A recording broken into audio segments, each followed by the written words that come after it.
was the okay. Look, my hair is a bit, but it's not weak. It's natural, right? It's natural. Um, I'm just gonna read some. Well, I have my new cat suit, right? It's my new cat suit. Yep. Look like this. That. And then I am gonna read some, let's just read something, shall we? And yeah, so it's a bit like a podcast or something. Like I'm just trying to test, you know, that's how it goes. Maybe there's some role play once in a while, but for now I just want to read something. Um,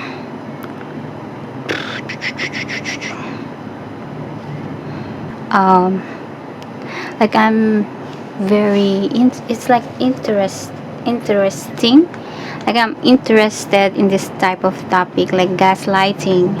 So yeah, with the help of Chat GPT, I um, I research more the topic of gaslighting because there are some people that, especially manipulative people, they will try to gaslight you, gaslight me. Like we encountered them, and I just want to have like a bit like a foolproof on like how to avoid them, those type of people. And yeah, so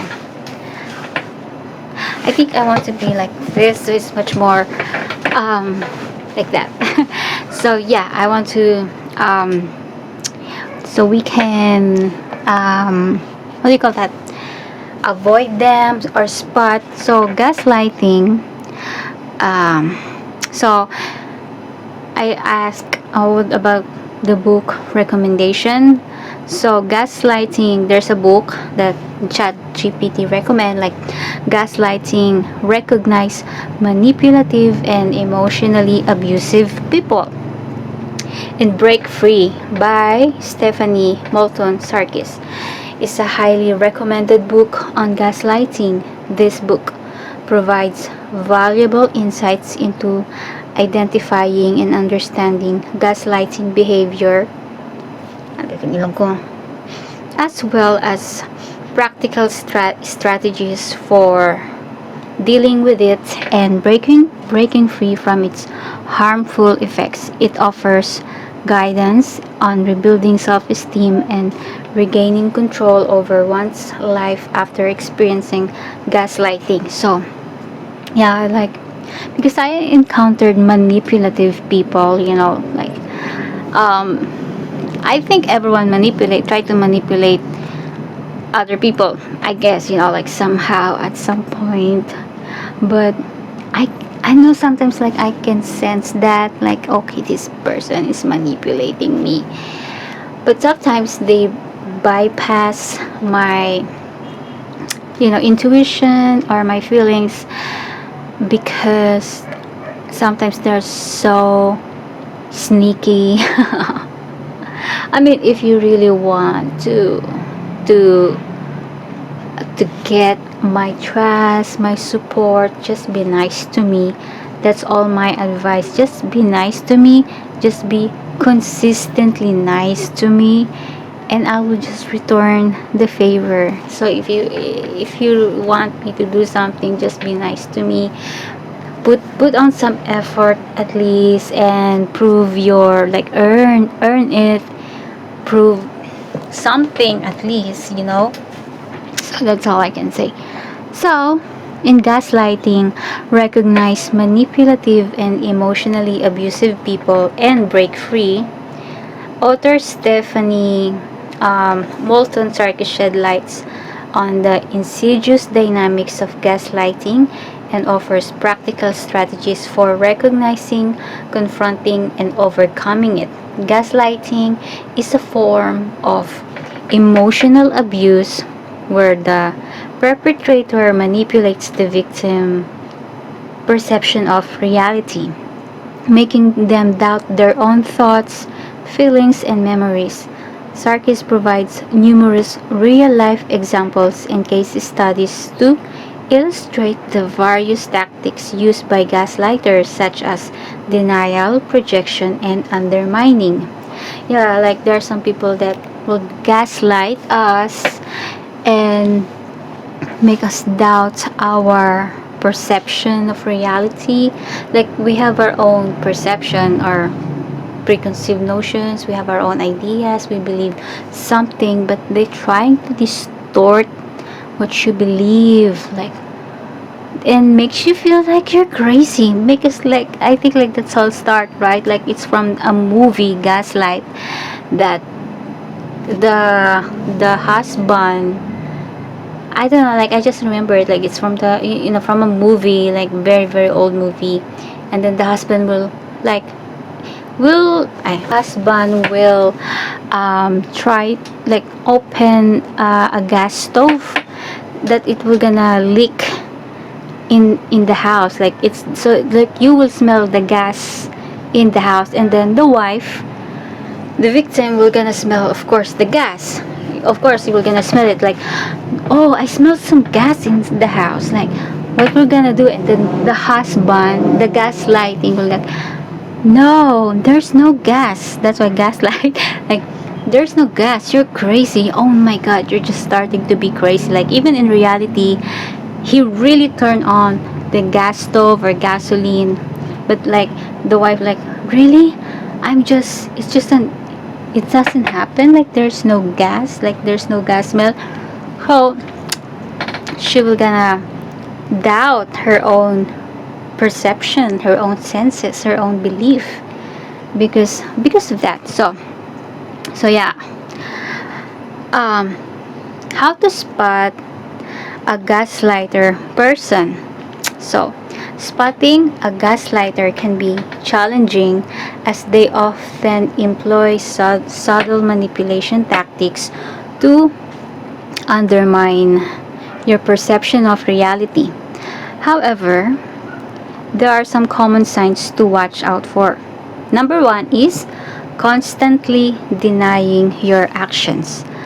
Gaslighters often deny saying or doing things, even when there is clear evidence to the contrary. They may also deny your experiences or feelings, making you doubt yourself. So constantly denying their actions. Number two is twisting the truth.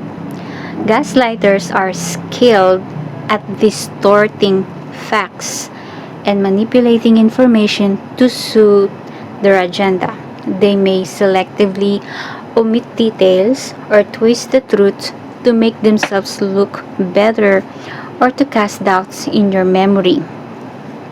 So yeah, like again, they're trying to twist the narrative, the story. So like you're trying like, oh, you don't like, yeah, there are like some part of your memory like I remember that, but like they're trying to manipulate the narrative and like trying to like put something on your mind like, no, it doesn't happen.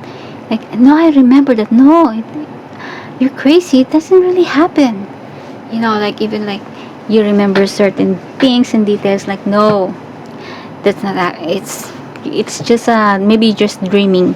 So okay, number three is blaming you for everything. Gaslighters rarely take responsibilities for their actions and instead blame others, especially their victims, for any problems or conflicts that arise.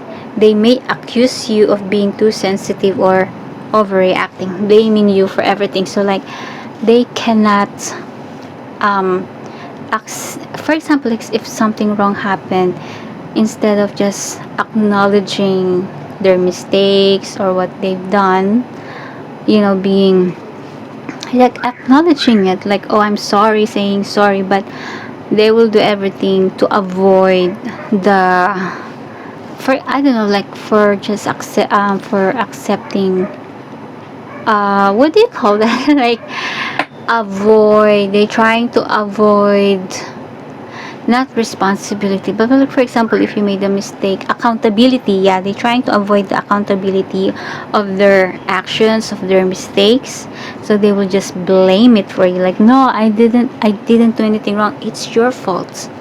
Yeah, something like that. Like, if you question them, if they made a mistake, they will never make a mistake, like it's always your fault, you are the reason why it happened. So blaming you for everything. So if you encounter those kind of people, like instead of just like seeing, like being okay, accountability, like okay, I made a mistake, it's my fault, like no, that's your fault, you are the reason, it's you, something like that. Number 4 is projecting their behavior onto you. Gaslighters often project their own negative traits onto others as a way of deflecting attention away from themselves. For example, they may accuse you of being manipulative or controlling, when in fact they are the ones engaging in those behavior. For example, if there's like some like boyfriend, if you have a boyfriend, and then like those boyfriend, like they said, like to those who that really cheat in the relationship, girlfriend, boyfriend, but I would just say, let's say boyfriend. And for example, your boyfriend, like, did you cheat on me? Like, who is this? Like, who is this? Like, are you cheating on me? Why you didn't call me? Are you with someone? But even if like you don't really do anything wrong, but they are just projecting, like they are just projecting it onto you. Because the truth is, they are the one that really cheating, like they are the one that really do crazy shit. But like instead of you were gonna, even if you're sensing that something is wrong, like I feel something is wrong, something is off, but instead of you gonna focus on that issue or that topic, it will gonna divert, because he already project it to you. Instead of like you trying to see it, you will just like get blinded by their own projection, like, oop, no, you are the one that cheating, are you the one that cheating, are you the, like, like those people that seem so very suspicious, like trying to suspect that you are the one doing something. They are really the one that really doing something wrong. Like they are the one that always accuse you of doing something. They're probably the one that really doing it to begin with. So yeah, it's called projecting. So number 5 is